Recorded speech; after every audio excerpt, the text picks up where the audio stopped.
Un gusto estar con ustedes en esta clase señalada para el día de hoy.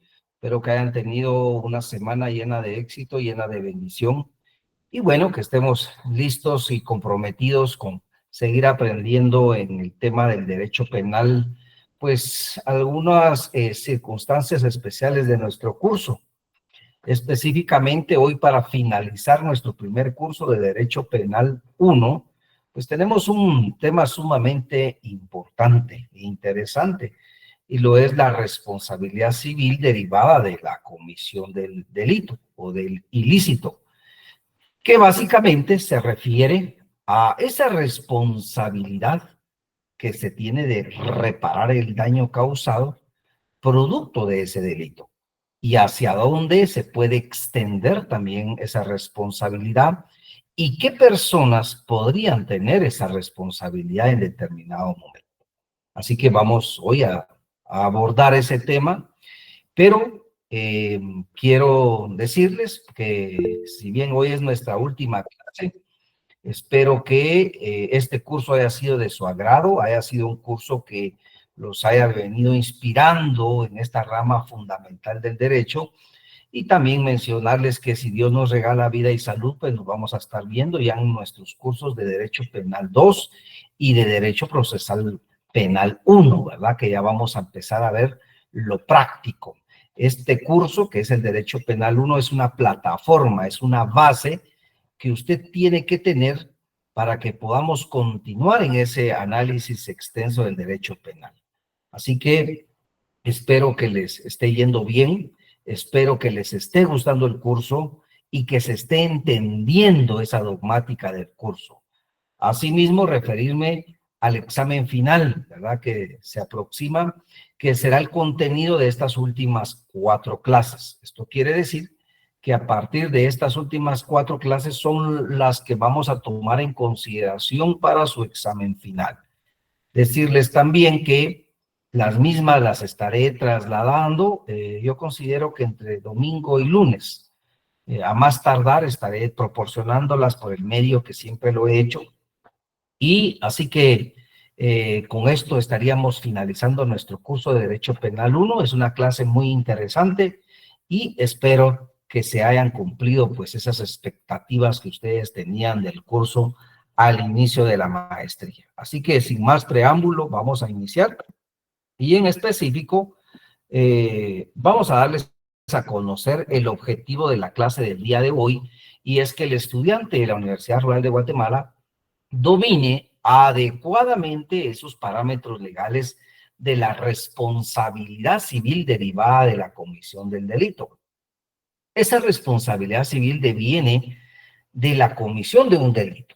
Esto quiere decir que el daño que se ha causado como producto de ese delito se tiene que reparar, ¿verdad? Se le tiene que dignificar a la persona a quien se le ha dañado, independientemente qué tipo penal sea. Esa es la base también del ordenamiento jurídico penal, que tiene que ser restaurativo. Esto quiere decir que no solo le interesa al Estado dar con los responsables del delito, sino también que las consecuencias de ese delito sean reparadas, en principio por la persona que ha cometido ese delito. Pero también vamos a ver que el Estado juega un papel importante en esa reparación del daño causado. ¿Y por qué dirán ustedes el Estado? Porque el Estado es el encargado, en principio, de asegurarle a una persona un ambiente libre de toda clase de violencia. Y en muchos casos, las personas que han sido víctimas de los delitos es porque el Estado no les ha garantizado sus derechos fundamentales. Esto quiere decir que no les ha garantizado su derecho a la seguridad, mucho menos a su derecho a la indemnidad, mucho menos a que estén en un ambiente libre de toda clase de violencia, lo que sucede actualmente en las calles.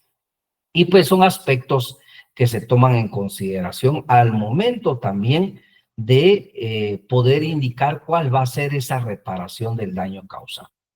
Así que en cuanto al tema de las personas responsables del ilícito, el Código Penal nos indica en su artículo 112, quisiera que ustedes se fueran a este artículo y vayan siguiendo las lecturas en su Código Penal, establece que toda persona responsable penalmente de un delito o falta lo es también civilmente. Esto quiere decir que ya el artículo 112 de su Código Penal indica en palabras sencillas: usted es el responsable de cometer un delito, usted es el responsable también de poderle pagar ese impacto de ese delito, de poderle hacer el pago de los daños causados, de repararle dignamente ese daño que le causó a la víctima. Pensemos en aquellas personas que les robaron violentamente su vehículo, ¿verdad? Que sucede a diario. Y viene esta persona, se los quita con violencia, los deja en la calle y se van con el vehículo, y resulta que este vehículo, pues ellos pierden el control y lo destruyen, lo destrozan por un accidente, motivo de una persecución. Bueno, entonces, ¿qué pasa con ese vehículo? ¿Qué pasa con ese daño que se le causó a la persona? No solo el daño psicológico, porque aquí representa también un daño a su tranquilidad, a esa paz mental, pero también se extiende al daño material, que en todo caso es ese vehículo.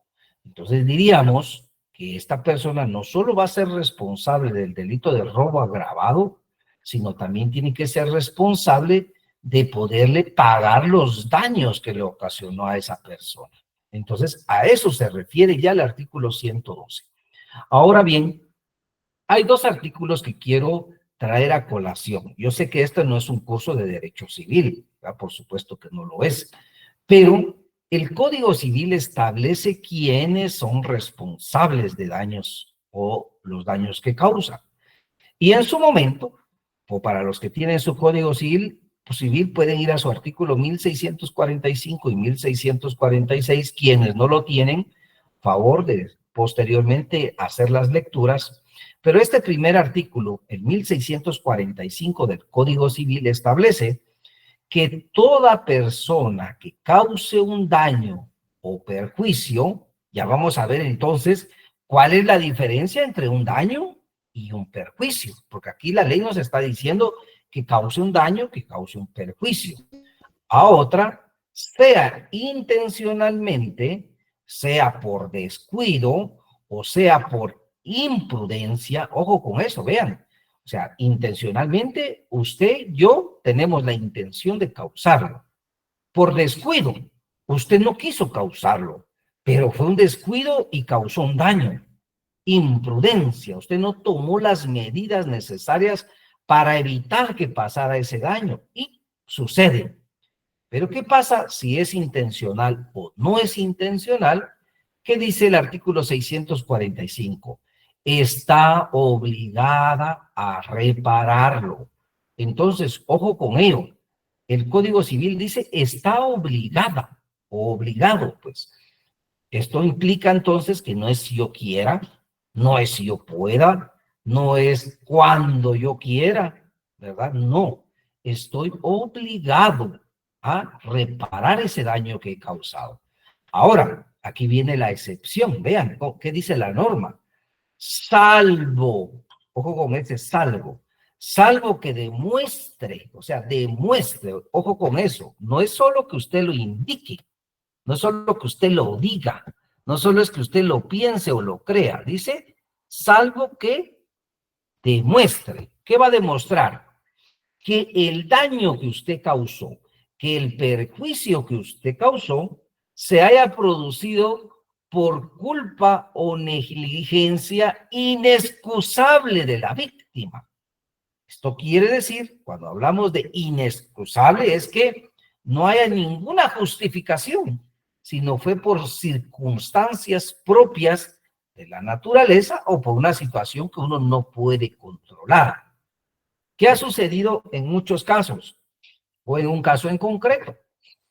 Una persona estaba llegando a un centro comercial, yo creo que ya se los comenté, eso sucedió en la ciudad capital, estaba llegando a un centro comercial y observa en un vehículo que está un bebé en su silla, de esas sillas con que se transportan a los bebés en las partes traseras.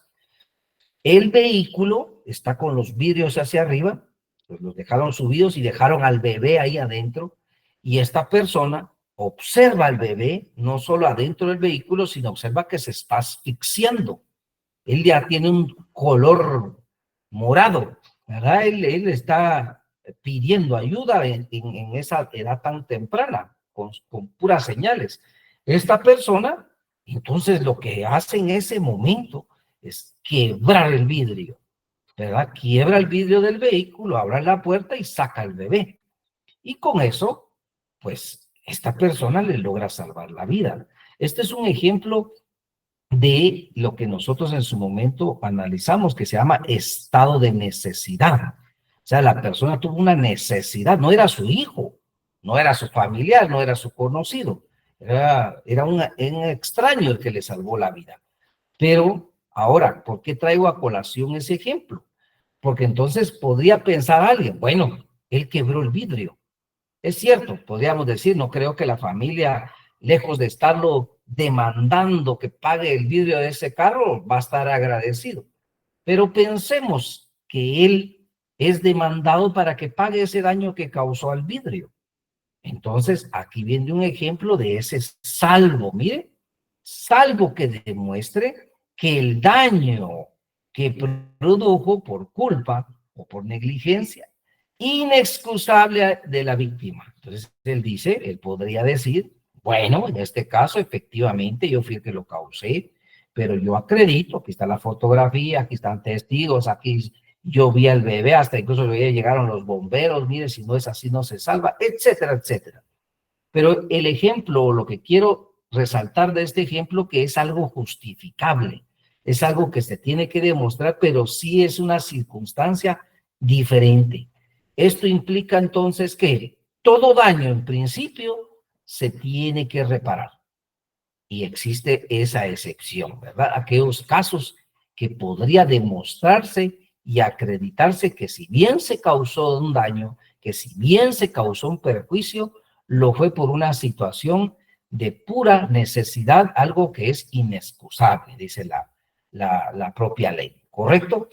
Y el artículo 1646 nos dice lo siguiente: el responsable de un delito doloso o culposo, o sea, aquí ya nos dice, si usted tuvo la intención, ya saben ustedes que el delito es doloso cuando se tiene la intención de provocarlo y es culposo cuando usted por una negligencia, una imprudencia, una impericia causa un daño, ¿verdad? Esto lo hemos venido manejando.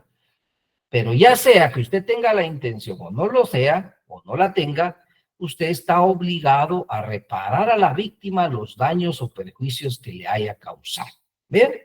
Son dos artículos que la ley refiere, que todo daño se tiene que reparar. Entonces, esto es necesario que lo sepamos, que lo entendamos y que lo manejemos adecuadamente en nuestro curso de Derecho Penal. Porque hay un momento dentro del proceso. Pensemos que se inicia el proceso con lo que nosotros llamamos primera declaración o audiencia inicial. Eso ya lo vamos a ir viendo en nuestro curso de Derecho Procesal Penal 1. Pero se inicia el proceso, se finaliza con una sentencia, y si esa sentencia es de carácter condenatorio, o sea, se declara la responsabilidad de una persona, esa persona debe de reparar el daño. Y ahí nos van a servir estos artículos, ahí nos sirve esta normativa. Por eso es que tenemos que saberla manejar. Ahora bien, el mismo Código Penal en su artículo 113 dice lo siguiente, y ojo, porque aquí es el artículo que nos explica cómo se extiende esa responsabilidad. No solo es la persona que comete el delito, pueden haber otras personas sin haber cometido el hecho ilícito ser responsables por los daños, no por el tema penal, no por el delito, por los daños sí pueden ser responsables otras personas. Vean, ¿qué dice el artículo 113? En el caso de ser dos o más los responsables civilmente de un delito o falta, el tribunal señalará la cuota por lo que debe responder cada uno. Pues aquí pienso que no nos perdemos. O sea, son dos, son tres, son cuatro, son cinco, son seis los que hicieron el delito, pues el tribunal va a decir en qué porcentajes cada uno responde. Ojo, ojo con esto. Sin embargo, los autores y los cómplices serán responsables solidariamente entre sí y responderán subsidiariamente de las cuotas que correspondan, no solo a los insolventes de su respectivo grupo, sino también de los insolventes del otro. Tanto en uno como en el otro caso, queda a salvo el derecho a quien hubiere pagado de repetir contra los demás por las cuotas correspondientes a cada uno. ¿Qué nos quiere decir este artículo? Bueno, tenemos ejemplo, tenemos 4 personas que cometieron el ilícito. Entonces el juez va a decir, pensemos que son 100 quetzales la reparación del daño, ¿verdad? Es una cantidad vana para la reparación del daño, pero nos va a ejemplificar lo siguiente. En este caso son 4. Bueno, el juez va a decir, usted, señor A, señor B, señor C y señor D, ustedes van a tener que pagar en conjunto 100 quetzales, pero cada uno 25 quetzales. Y juntados los 4 nos hacen 100 quetzales. Correcto. Bueno, ahí es la primera parte de este artículo. Ahí no nos perdemos. Pero ¿qué pasa si uno de esos 4 no puede pagar esos 25 quetzales? O sea, ¿qué pasaría? Pues aquí nos da la salida este artículo 103. Dice, se puede exigir ese cumplimiento a uno de esos 4 que cumpla con el que no puede, con el que él no puede voluntariamente cumplir por su carencia, ya sea de recursos económicos o porque no lo quiere hacer.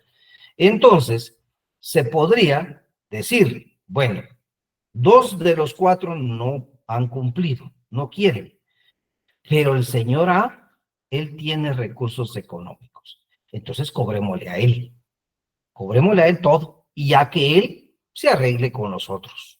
Se podría hacer. Entonces, podríamos tener a alguien que sí tiene la capacidad de pago, y entonces se le puede exigir a esa persona. Y esta persona diría, no, pero si el juez ya me dijo a mí que yo tengo que cumplir hasta 25 quetzales. Sí, en principio, pero como ellos tampoco están cumpliendo, usted sí puede cumplir, por lo tanto usted cumple todo y después usted tendrá el derecho de exigirles a ellos que le paguen a usted. Pero la víctima sí puede requerirle a uno o a dos el cumplimiento de los demás. Entonces, ya serán entre ellos que en algún momento digan, bueno, entonces como yo pagué todo, ahora yo me voy a arreglar con ustedes 3 porque yo les pagué a ustedes los 100 quetzales. Ahora ustedes me pagan a mí, ¿verdad? Así en ejemplos sencillos para que lo entendamos. Entonces, es posible, maestrandos, que dentro de un grupo de personas que están obligadas a cumplir los daños civiles, se pueda elegir al que tiene mejor capacidad de pago. Y esto ha ocurrido mucho, les soy honesto. Un abogado, por ejemplo, acucioso, no va a esperar que los demás hasta que puedan cumplir.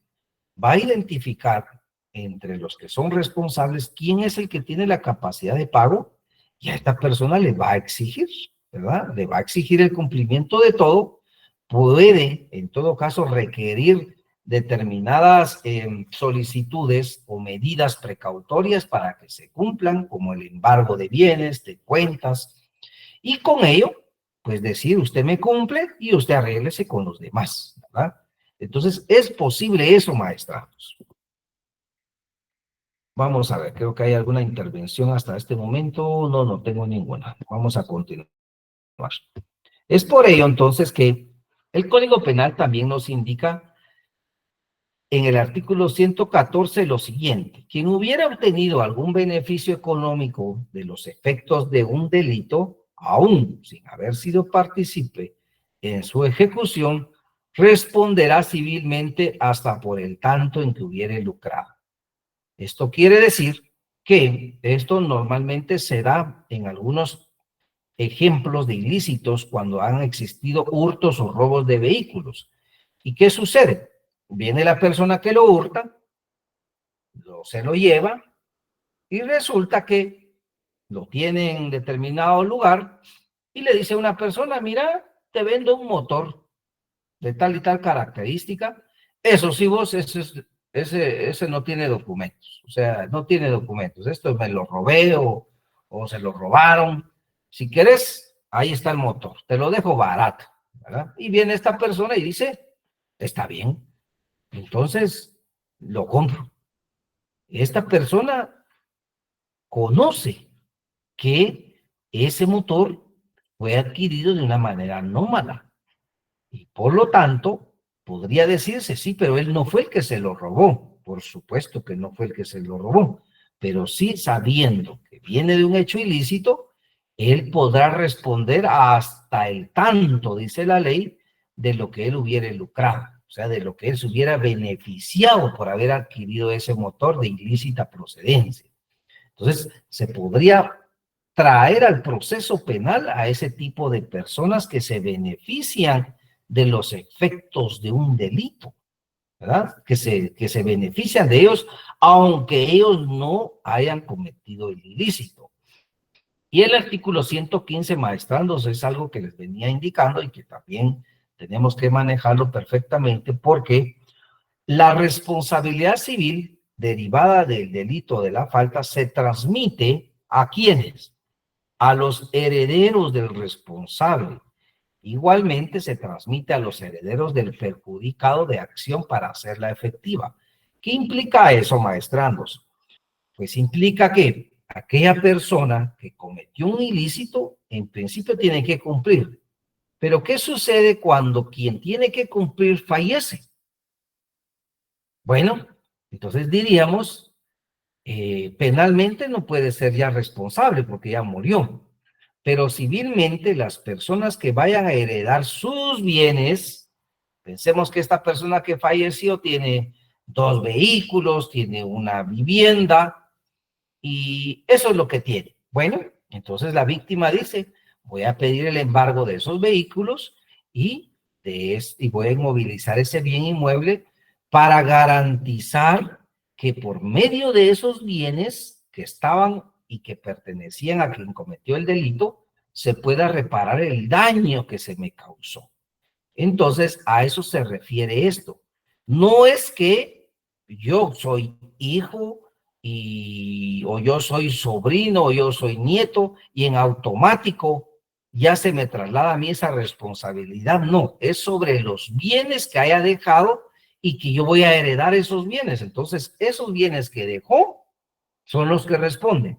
Si esta persona que falleció no tiene bienes, no tiene nada, pues, ¿qué va a heredar otra persona? No va a heredar absolutamente nada también. Entonces, no podrían ser responsables. Solo son responsables por los bienes que dejan las personas que fallecen y han cometido un ilícito. Lo mismo sucede con las personas víctimas. ¿Qué pasa si la víctima fallece? ¿Verdad? O sea, el sindicado está vivo, pero la víctima fallece. Sus herederos, dice, pueden exigir el cumplimiento de ese daño al sindicado. Esto quiere decir entonces que los papás o los hijos podrían decirle, momento, falleció la víctima, pero nosotros requerimos que se repare el daño que se le causó a la víctima, porque somos herederos de ella. Entonces, ojo con esto, maestrandos. Quiero preguntarles, ¿hay alguna duda hasta este momento, por favor? Porque me interesa que vaya quedando claro. Bueno, no tengo ninguna pregunta por el momento. El artículo 116 del mismo Código Penal establece que los comprendidos en el artículo 23 responderán con sus bienes por los daños que causaren. Entonces, vamos a ver, alguien que le pueda dar lectura al artículo 23 del Código Penal, por favor, que nos pueda apoyar. Artículo 23. A ver quién nos apoya.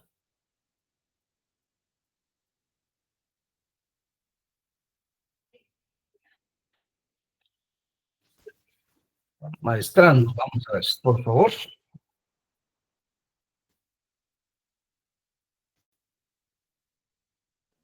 Vamos a ver algún maestrando. Artículo 23. Sí, por favor, maestranda, gracias. Sí, artículo 23. No es imputable al menor de edad. 1. 2. Quien en el momento de la acción u omisión no posea a causa de enfermedad mental, de desarrollo psíquico incompleto o retardado o de trastorno mental transitorio, la capacidad de comprender el carácter ilícito del hecho o de determinarse de acuerdo con esa comprensión, salvo que el trastorno mental transitorio haya sido buscado de propósito por el agente. Correcto, maestra Ana. Muchas gracias. Ya voy a dar algunas intervenciones también, por favor. Bueno, el artículo 23, como lo ha dado a conocer la maestra Ana, que nos apoyó por darle lectura, establece entonces que las personas comprendidas en su artículo 23 responderán con sus bienes por los daños que causaren. Esta es la primera parte de este artículo. Quiere decir que los menores de edad y las personas que se señalan también en este artículo van a responder por sus bienes. Bueno, entonces alguien diría, no tienen bienes, pero el artículo dejó previsto para aquellos que sí los tienen. Entonces serán sus bienes los que van a responder por los daños que causen. No los tienen. Bueno, entonces aquí viene la segunda parte. Si fueren insolventes, o sea, no tienen bienes, no tienen cómo cumplir con ese daño que causaron, entonces dice, responderán subsidiariamente quienes los tengan bajo su potestad o guarda legal. Entonces, ¿quiénes tienen a los menores de edad bajo su potestad? Normalmente los padres de familia. O bien algún otro familiar que algún juzgado en alguna circunstancia les haya delegado esa responsabilidad. Y es por eso que ser padre de familia o tener bajo mi responsabilidad a otros niños o niñas, pues conlleva también el que yo sea solidariamente responsable de los daños que él cause, no del delito, pero sí de los daños. Ahora, aquí viene un salvo, y ese salvo indica que demuestren que no incurrieron en descuido o negligencia en la vigilancia del que cometió el hecho.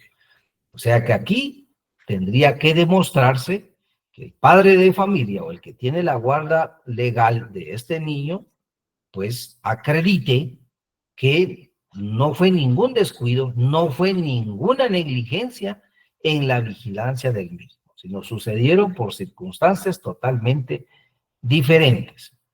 Bueno, maestra Indira Prado, por favor, adelante. Gracias, Lick. Una pregunta.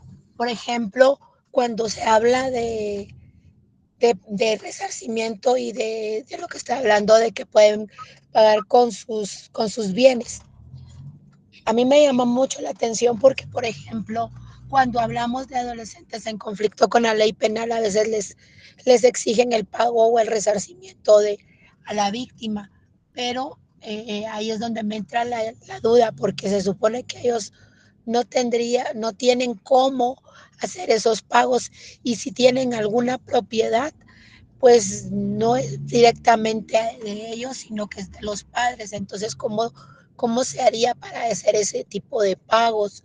Porque yo me he topado en varios casos donde el juez indica que tienen que resarcir el daño a la víctima, pero el adolescente no cuenta ni con ningún recurso propio y mucho menos que trabaje. Entonces, ¿cómo se haría en ese sentido?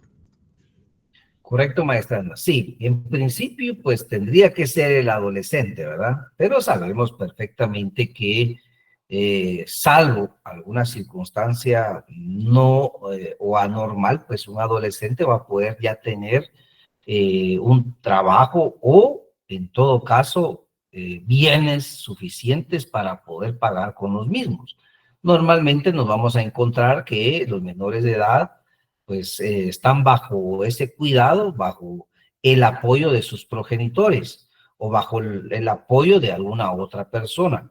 Entonces, en principio, él tendría que cumplir, pero si no lo cumple, quien tiene que cumplirlo es el padre o madre de familia o la persona que los tenga bajo su guarda legal, o sea, que legalmente tenga esa responsabilidad sobre estos niños, niñas o adolescentes. Entonces aquí se transmite esa responsabilidad civil, ¿verdad? Civil hacia esos progenitores o hacia la persona que tenga esa guarda legal. Y serán ellos los que subsidiariamente, dice la ley, deban de cumplir con esa responsabilidad. Dicho en otras palabras, los progenitores o los que tienen la guarda legal no son responsables del delito que hizo, pero sí son responsables de los daños que causó. Entonces serán ellos, maestranda, los que tengan que cumplir. Maestrando Gerson Alexis Morales, por favor. Gracias, maestro. Muy buen día. Así de forma breve. Fíjese que en el laboratorio que usted dejó, había una pregunta que hablaba precisamente sobre la inimputabilidad, siendo la respuesta correcta esa, y yo la marqué como la respuesta correcta, pero al hacer la revisión me apareció como que era incorrecta. Entonces yo no sé si eso está bajo su responsabilidad o bajo los de informática de la universidad, porque sí la respuesta era la correcta, pero el formulario me la marcó como incorrecta. Yo creo que no solo a mí, sino que a otros también les pasó lo mismo. Únicamente, maestro, gracias, disculpe. Sí, correcto. Vean, en el tema de los exámenes, yo envío el examen con su pregunta y su respuesta correcta, verificando si estaba de manera correcta, se estaba contestando por algunos maestrandos, pero el sistema les daba como incorrecto. Entonces, me gustaría, maestrando, que usted pudiera escribirme en privado, por favor, sus datos, enviarme alguna captura y pues para que yo pueda reportarlo, si fuera usted tan amable, por favor. Ahí está mi número en el de WhatsApp, por favor, si fuera tan amable, sí, a sus órdenes. Gracias, perdón por la interrupción. No, a sus órdenes, maestrando. Maestrando Marvin Mías, por favor, adelante. Buenos días, Lick. Bueno. Yo levantaba la mano con respecto a lo que dijo el compañero anterior y precisamente es la pregunta número 1 de la tarea, en la cual pues se dice, porque lo tengo a la vista, dice circunstancia que exime de responsabilidad penal a la persona que en el momento de la acción u omisión no posea a causa de enfermedad mental la capacidad de comprender el carácter ilícito del hecho o de determinarse de acuerdo con esa comprensión, ¿verdad? Entonces, eso lo encontré yo en el artículo 23, ¿verdad? De hecho, pues lo tengo resaltado, ¿verdad? Y en base a eso, pues respondí que la respuesta correcta es causa de imputabilidad. Y pues como dijo el compañero anterior, pues nos lo tomaron como mala la respuesta, ¿verdad? Y pues la verdad es que yo por eso levanté la mano para que usted nos aclarara, pero si usted dice que va a hacer la observación a la universidad, pues le agradezco. También le voy a mandar mis datos y la prueba de mi evaluación, ¿verdad? Únicamente. Correcto, maestrando, le agradezco, por favor, que me escriba y con mucho gusto yo voy a tomar en cuenta eso y lo voy a reportar como corresponde, ¿verdad? A veces hay algunos errores humanos y pues es de corregirlos. Lo mismo agradecería para los demás que puedan tener ese mismo problema, que me escriban, me envíen las capturas de esto y yo poderlo reportar, por favor. Maestranda Jocelyn Arlet, por favor. Buenos días, licenciado y compañeros. Fíjense que a mí me tiró también el mismo problema, pero yo envié un correíto a mi secretario y él me indicó que había que mandar, me dijo de que todo lo que es de evaluaciones es directamente con el departamento de evaluaciones al correo gestión, se los voy a poner acá en el chat. Y ahí me corrigieron porque de hecho no es que la pusiera como mala, sino que no le ponía nota, no le ponía puntaje. Entonces ellos ya me lo solucionaron y a mí sí ya me aparece el punto que hacía falta. Entonces, les voy a poner acá el correo para que manden sus datos y manden como el pantallazo y ellos se los corrigen. Porque con otra compañera nos sucedió lo mismo a las dos y ya las dos nos corrigieron la nota. Excelente, maestranda. Mire, muchas gracias. Y pues entonces, maestrandos, vean ahí amablemente, pues la compañera nos está dando esa información y qué mejor que ustedes directamente lo puedan hacer, ¿verdad? Para que no exista ningún intermediario. Entonces, háganme el enorme favor de escribir ahí, enviar su captura y bajo esa experiencia de la maestranda Jocelyn les van a resolver, ¿verdad? Errores, como repito, los hay, ¿verdad? Lo importante es corregirlos y por lo visto se están corrigiendo de manera inmediata. Sí, sería bueno que si pudieran verificarle, tal vez antes de mandar el correíto, como se pueden volver a meter todavía, creo que en las tareas, para ver si ellos tal vez no han corregido ese error que tenían de que no apareciera punteo, para ver antes de mandar los correos si no les aparece ya la nota correcta. Exacto, excelente observación también, ¿verdad? Previo a enviarlos, ruego revisar ahí sus notas, si no están corregidas, pues hacerlo, ¿verdad? Por favor. Bueno, en ese orden de ideas, entonces, maestranda Ana del Rosario, por favor, y posteriormente continúo. Sí, licenciado, es respecto a la clase. Como se habla de la responsabilidad civil, no sé si me estoy adelantando. Cuando es en materia penal, el juez penal no podría ver lo relacionado con los daños. ¿Lo remite a un juez civil? Es una pregunta. Y la otra es si en la reparación cabe, por ejemplo, cuando estamos hablando de los adolescentes, la justicia restaurativa, ya que pues ellos no tienen bienes, no tienen un trabajo, pero pues sí podrían reparar los daños de alguna forma a través de ese método solamente. Correcto, maestranda. Sí, Ana del Rosario. Bueno, en la primera pregunta que usted realiza, sí es un deber del juez penal sentenciador, o sea, el que va a emitir una sentencia, sí referirse a los daños causados. Fíjense que cuando se condena a una persona, o sea, se emite una sentencia condenatoria, entonces una persona está siendo responsable del ilícito que se le está señalando. Entonces, en ese momento, el juez penal cita a los sujetos procesales a una audiencia que se llama audiencia de reparación digna. Es en esta audiencia en donde el juez empieza la misma y empieza a indicarles a las personas de la necesidad que lleguen a un acuerdo recíproco, justo, y empieza una conciliación. Pero ¿qué sucede si las partes no quieren entrar a un acuerdo ya de la reparación del daño? Entonces él ya lleva a cabo la audiencia como tal y es el juez, en base a los requerimientos y las pruebas que le ponen a la vista, que él ya determina la cantidad de los daños causados. Y por ende, de una vez se va a manifestar en cuanto a esa reparación del daño en el mismo proceso penal. Únicamente ocurre que un juez penal pueda decir, dejo abierta la vía civil cuando las víctimas no se apersonan al proceso penal.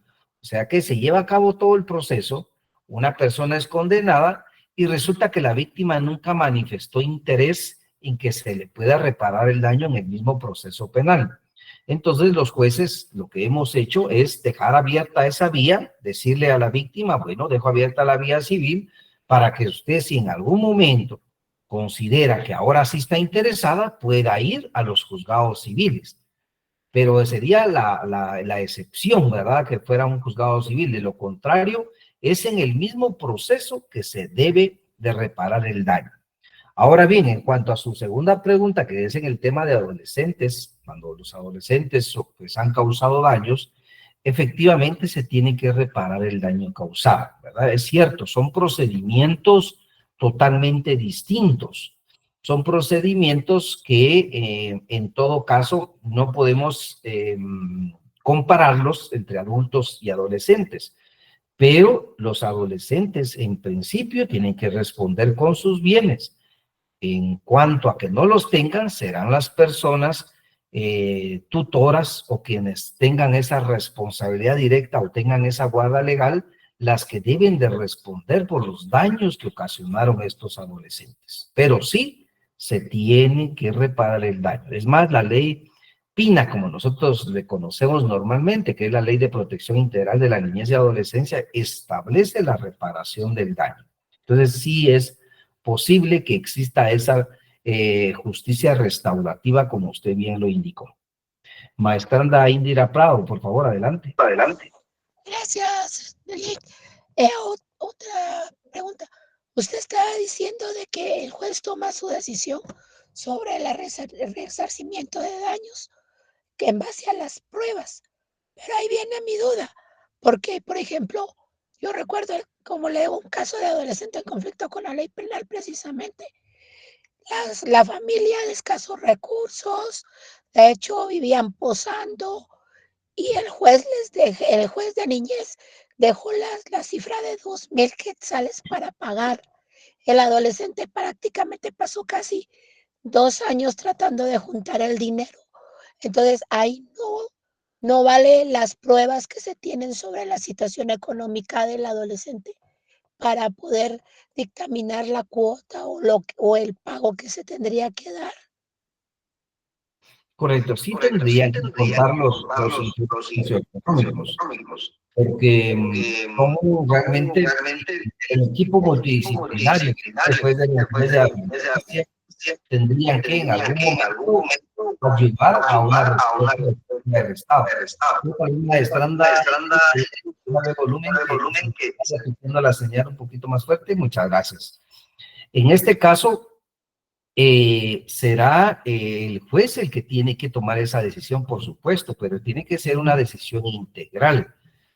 Ejemplo, cuando se ha visto que las familias son de escasos recursos, o sea, no obstante los adolescentes no tienen bienes, no obstante los padres de familia o quienes tienen a la guarda legal no tienen bienes, pero no porque ellos lo digan, ¿verdad? Sino porque se hizo un estudio socioeconómico, porque hay muchas personas que dicen, yo no tengo nada con tal de evadir su responsabilidad.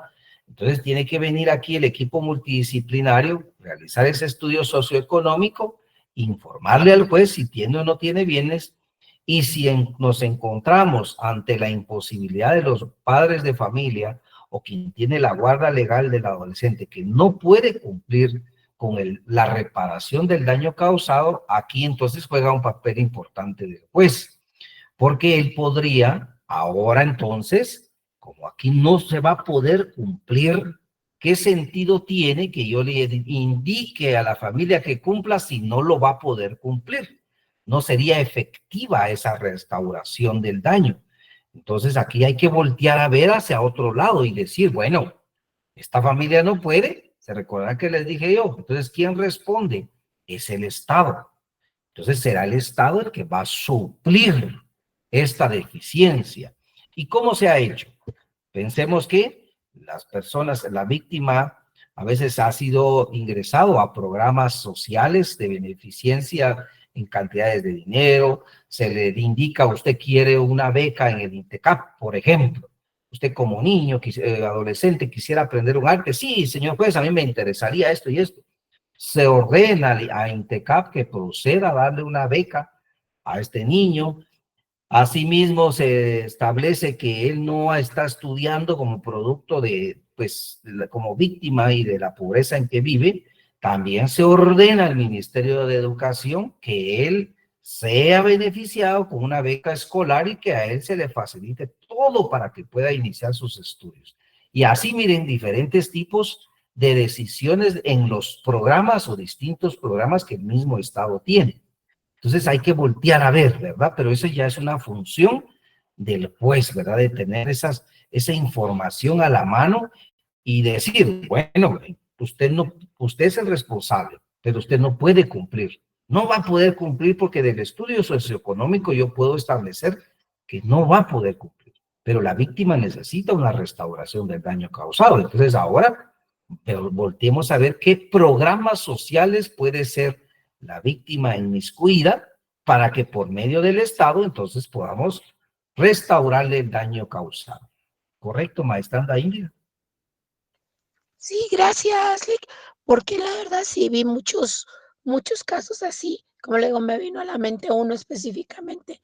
Y lo peor es que habían personas mayores de edad también involucradas en el hecho porque fue un hurto y a él le pusieron la pena más, ahí sí que de 2,000 quetzales y a los otros le pusieron una pena menor o un resarcimiento menor.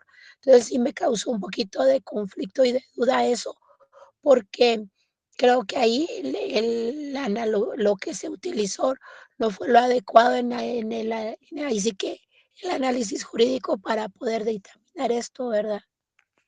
Correcto, así lo considero yo también. No se adoptó la mejor decisión ahí judicial, ¿verdad? Algo tuvo que haber pasado. Pero, repito, ahí tenemos programas sociales y es lo que hemos hecho.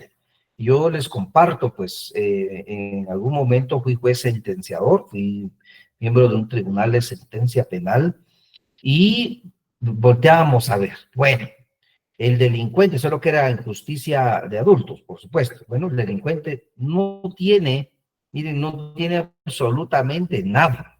Se le hizo el estudio socioeconómico y no tiene nada, no tiene cómo cumplirle. ¿Qué sentido tiene que yo le imponga 40,000, 50,000, 100,000, 200,000 o millones? Si solo va a ser una hoja, ¿verdad? Que va a decir que tiene que pagar esa cantidad, pero solo se va a quedar en papel.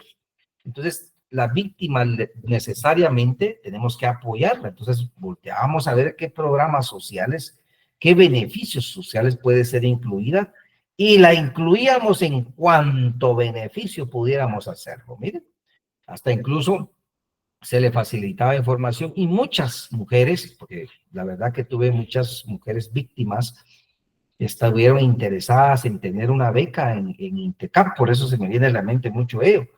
Entonces se ordena, ¿verdad? Ahí ya no es si quiere el director, no. Se ordena al director de el centro de INTECAP en el municipio tal y tal y tal y tal, que proceda en un plazo no mayor de un mes a proporcionarle una beca en tal y tal y tal y tal rama, o en tal y tal labor, o en tal y tal arte, estrictamente que cubra el 100% de la misma, debiendo informar a este juzgado el cumplimiento de lo aquí ordenado. ¿Eh? Entonces, es una orden, ¿verdad? Entonces vienen y ellos pues cumplen, la verdad que sí cumplen y hacen y dicen, señor juez, le informamos que la dama tal y tal y tal y tal, a partir de tal fecha se apersonó aquí a INTECAP y se pudo beneficiársele con una beca que le cubre el 100% en tal y tal arte, ¿verdad? En tal y tal circunstancia, la cual se desarrollará del año 2023 al 2025, ¿verdad? 2 años, por ejemplo, o 2024. Y informa a usted y, miren, cumplimos. Y así en otros ministerios, ¿verdad? En otros ministerios también eran incluidas con una cuota mensual. Logramos también que se les apoyaran cuotas mensuales de 1,600, 1,800, recibían hasta 10, 12, 14 cuotas, ¿verdad? Entonces es una ayuda muy oportuna que van recibiendo, pero esto se da cuando el sindicado o el condenado no puede cumplir por sus mismas circunstancias sociales, ¿verdad? Bueno, vamos a continuar. El artículo 119 establece hacia dónde se extiende la responsabilidad civil maestranos. En primer lugar, la responsabilidad civil comprende la restitución, ¿verdad? O sea, restituir el daño causado, la reparación de los daños materiales y morales, la indemnización de perjuicios. Ojo con esos datos, porque aquí los vamos a explicar. Bueno, entonces la pregunta ahora sería, ¿cómo se repara el daño? Porque eso sería ahora lo interesante. Entonces tenemos que saber qué es el daño, maestrandos, y cuáles son las modalidades del daño. Porque no solo puede ser el daño físico, puede ser psicológico, puede ser también físico, ¿verdad? Pensemos en las personas que son agredidas o las personas que son violentadas sexualmente. Imagínense cómo vamos a reparar ese daño, o las víctimas que pierden la vida producto de un ilícito. ¿Cómo vamos a reparar ese daño, verdad? Entonces, el daño puede ser definido como aquel detrimento, perjuicio, menoscabo, dolor o molestia, sea material o sea inmaterial, que sufre una persona como resultado de un hecho victimizante. Como consecuencia, entonces, le asiste a la víctima directa o indirecta. Vean, tenemos víctimas directas y tenemos víctimas indirectas. Ya lo vamos a ver. El derecho a ser reparada para borrar en la medida de lo posible todas las consecuencias del acto ilícito y restablecerla la situación que, según toda probabilidad, habría existido si dicho acto no se hubiera cometido. Entonces, la Corte Interamericana de Derechos Humanos, que es lo que quiere decir CIDH, establece dentro de sus sentencias, en donde ha condenado a los estados partes, entre ellos Guatemala. Guatemala ya fue condenada varias veces, en que los daños se dividen en daño material y daño inmaterial. Entonces, aquí ya tenemos una división.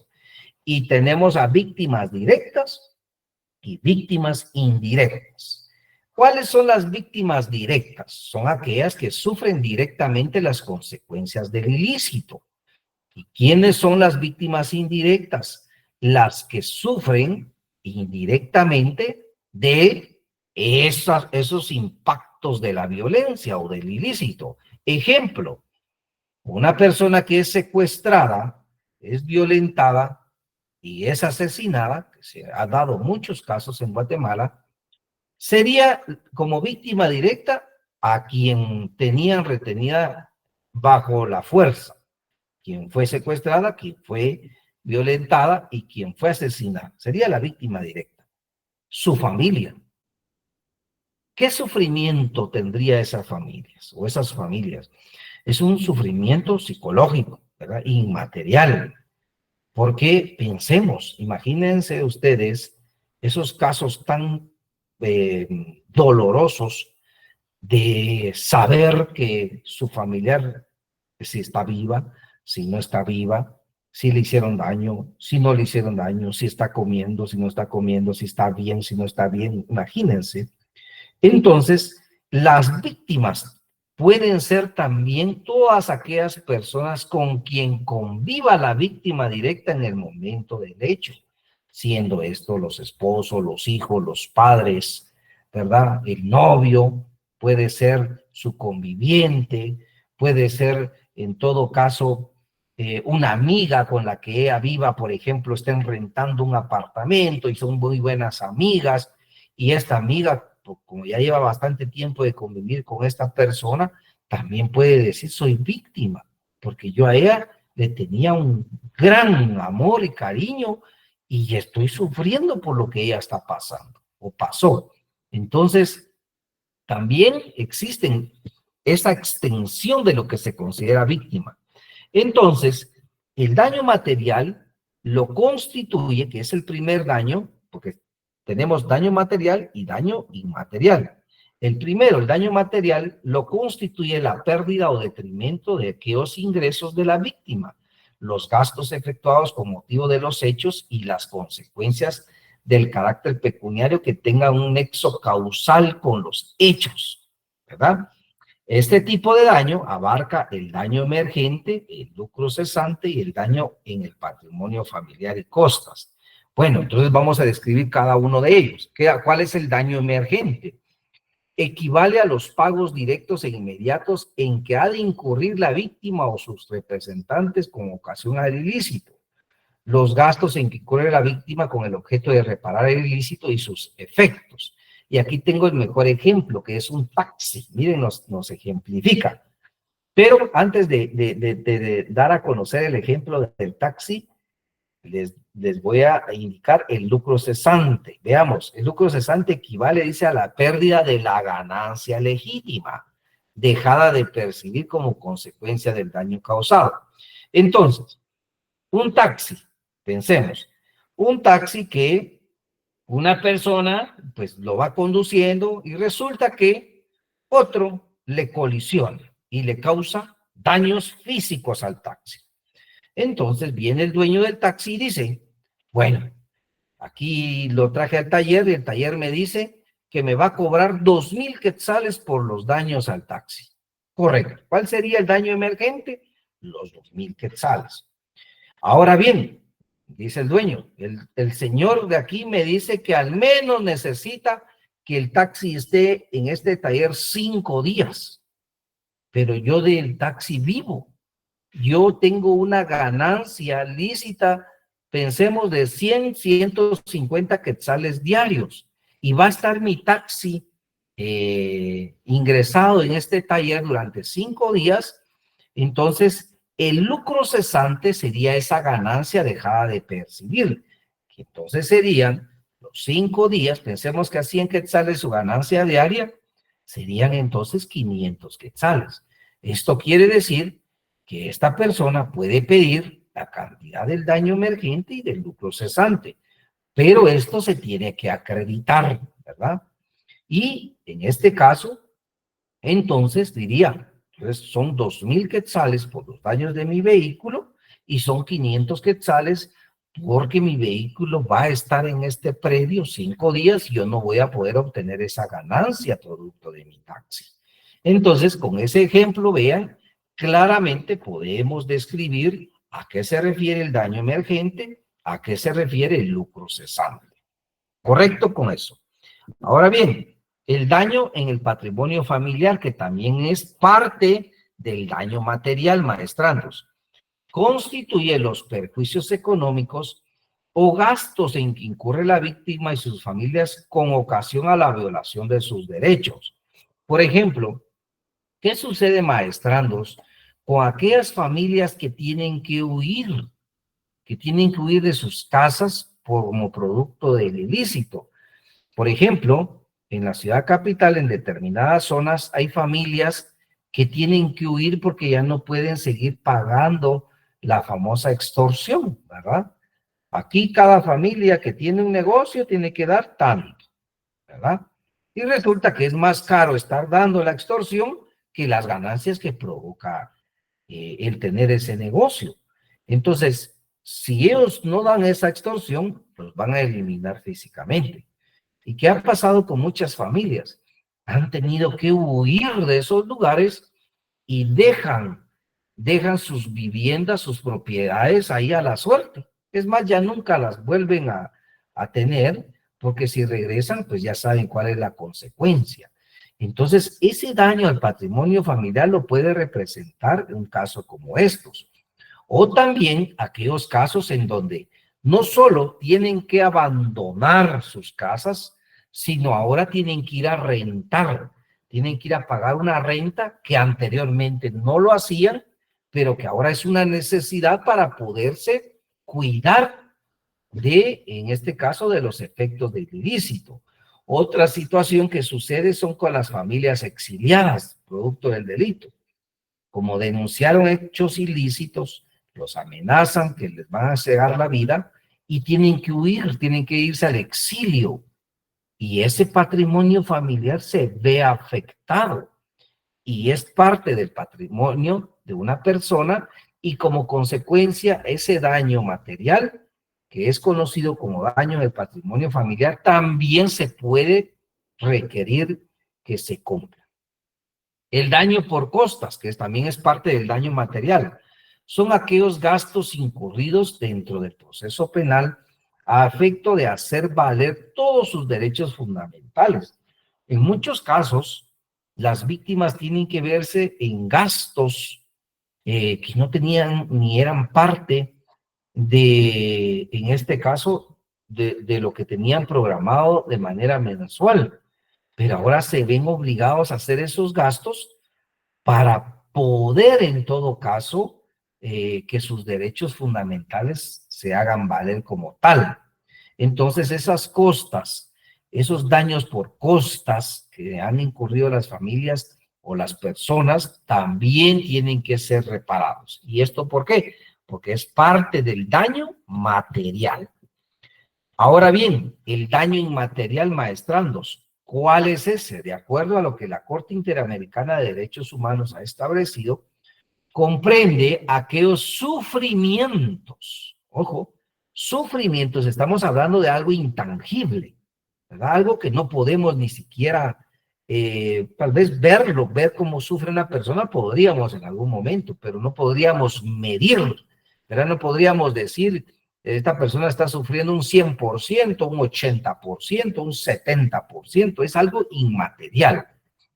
Y son esos sufrimientos y son esas aflicciones causadas a la víctima directa y a sus allegados en menoscabo de sus valores muy significativos para las personas. Abarcan el daño físico, el daño moral, el daño psicológico, el daño al proyecto de vida y daños colectivos. Y vamos a explicar cada uno de ellos. Entonces, el daño inmaterial tiene que ver con ese sufrimiento y tiene que ver con esa aflicción. El daño físico, que es el primero, lo constituye cualquier modificación del estado normal del cuerpo humano, ¿verdad? Aquí es un poquito más fácil de entender, porque es aquel daño que representa y son lesiones físicas causadas a la integridad de una persona. Entonces, esos daños físicos se tienen que reparar. El daño moral. Aquí ya viene un tema meramente personal. Es un tema que tiene que ver con sufrimiento, con ese menoscabo a la dignidad de la persona.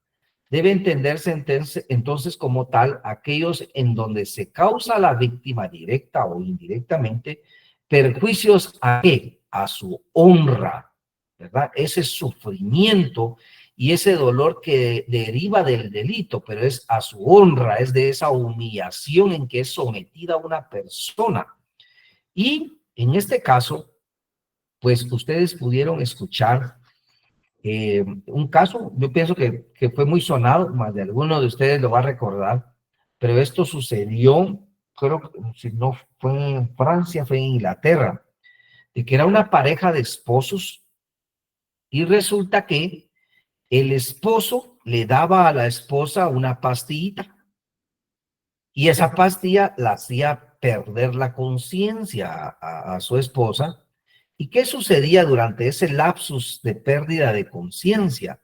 El esposo hacía ingresar a su casa a personas ajenas, a personas que ni siquiera conocía y que abusaban sexualmente de su esposa.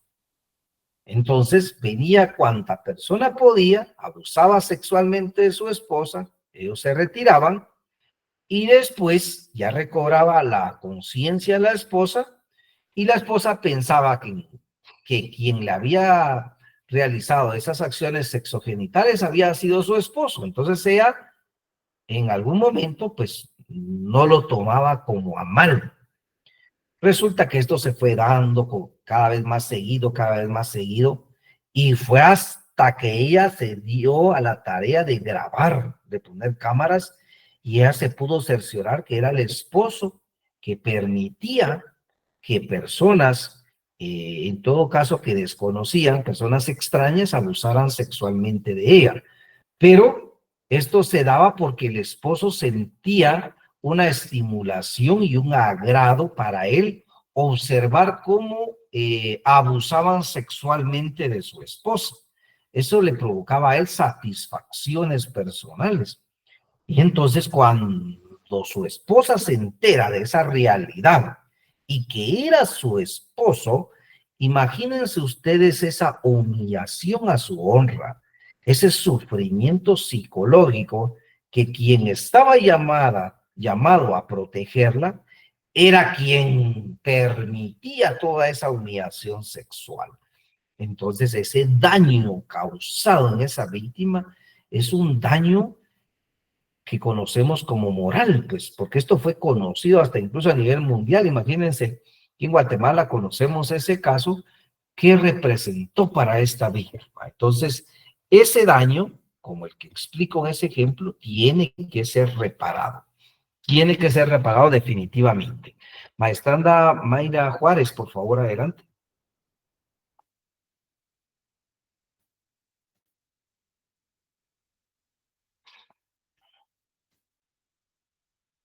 Maestranda Mayra Juárez, por favor.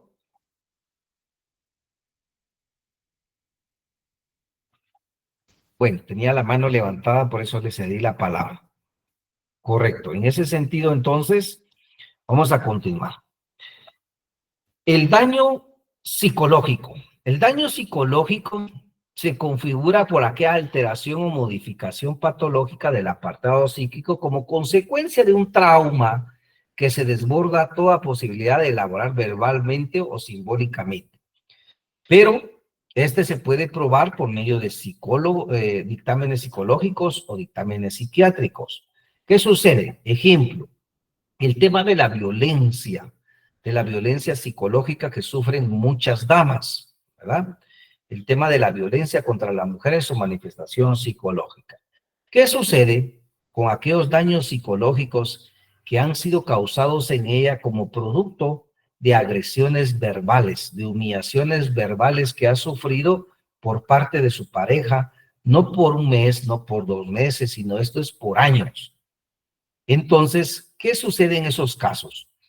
Se denuncian y un profesional de la psicología o de la psiquiatría analiza entonces el perfil de la víctima, el daño que se pudo haber causado, y si localiza un daño psicológico, un sufrimiento psicológico como tal, entonces ese daño se debe de reparar.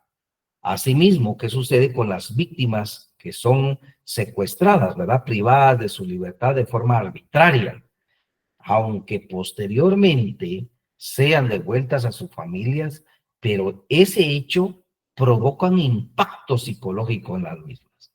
Y por ende, ese daño, ese desequilibrio que se causa, debe de ser reparado.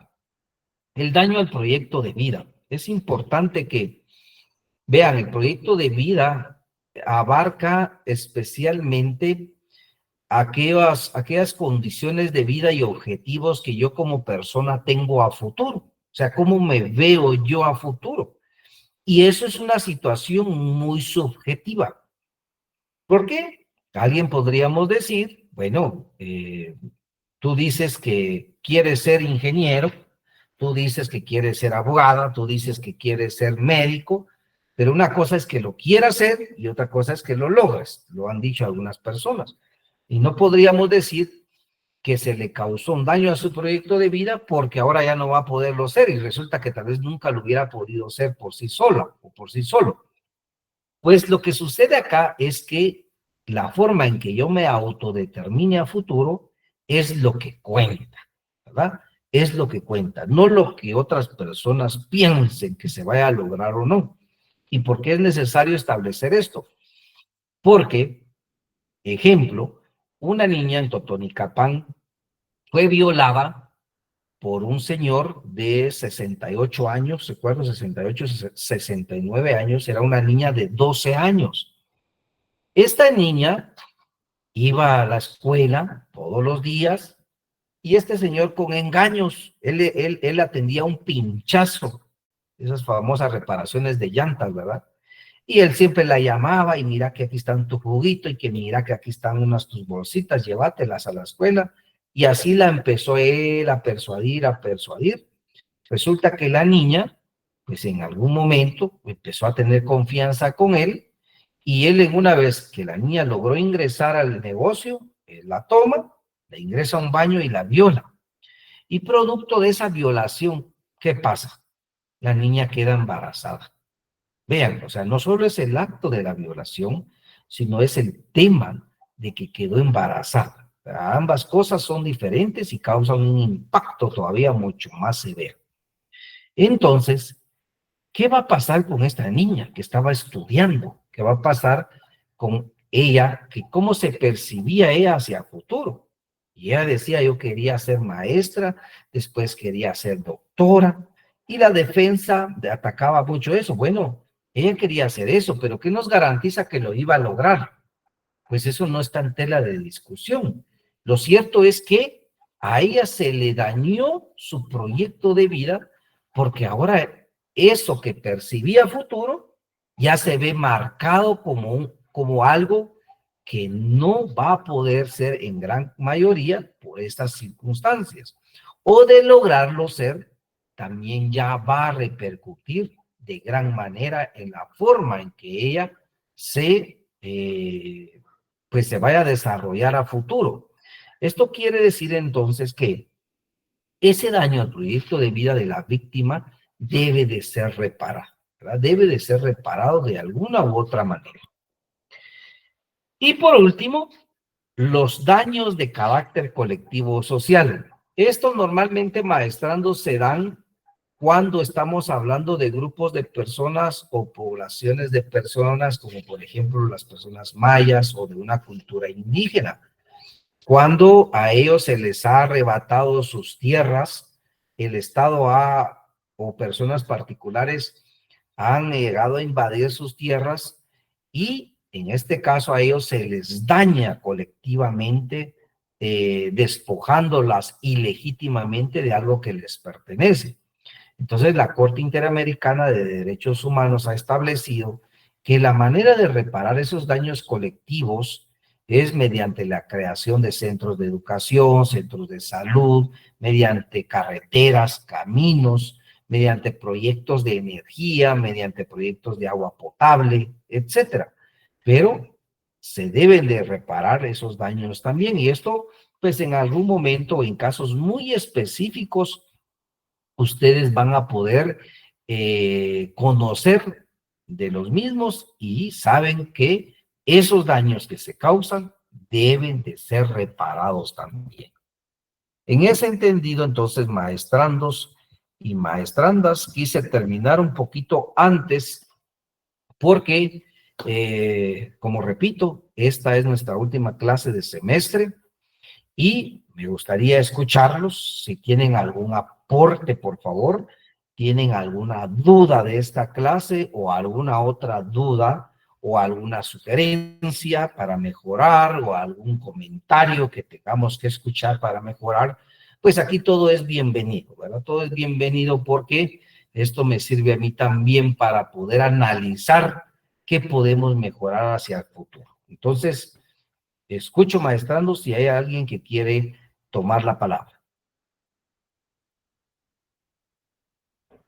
Licenciado, buenos días. Una pregunta. En el caso de la reparación del daño, ¿esa la tiene que pedir, digamos, el abogado de la víctima o es el tribunal el que dictamina, digamos, que debe haber una reparación del daño? Correcto. Si la víctima tiene abogado, porque puede ser que la víctima no tenga la posibilidad de tener abogado, ahora ya está el Instituto de la Víctima que apoya mucho, entonces sería el Instituto de la Víctima o el abogado que lo requiere. Pero si pensemos que la víctima no se dejó asesorar ni por ningún abogado o por el Instituto de la Víctima, entonces tiene que ser Ministerio Público que requiera al juez y le acredite al juez la cantidad o la forma en que se va a indemnizar esos daños causados. Correcto, pero sí se le tiene que solicitar. Muchas gracias. Sí, para servirle, maestranda. Bueno, pues entonces, aún continúa levantada la mano maestranda Mayra Juárez. No sé si usted desea ahora, pues, intervenir, por favor, me lo hace ver, al menos para garantizar ese derecho de que usted se exprese. Bueno, en esta orden de ideas, entonces, maestrandos, hemos finalizado con nuestra última clase. Les deseo parabienes, éxitos en todos sus exámenes que están por venir, que son finales, y si Dios nos permite y Dios nos regala vida y salud, pues nos vemos en el próximo semestre, nuevamente en el tema de justicia penal. Así que fue para mí un honor y sobre todo una enorme responsabilidad el trasladarles información, conocimientos y experiencias sobre lo que a diario me dedico. Así que les deseo un buen fin de semana y hasta pronto. Gracias, doctor. Nos seguimos viendo.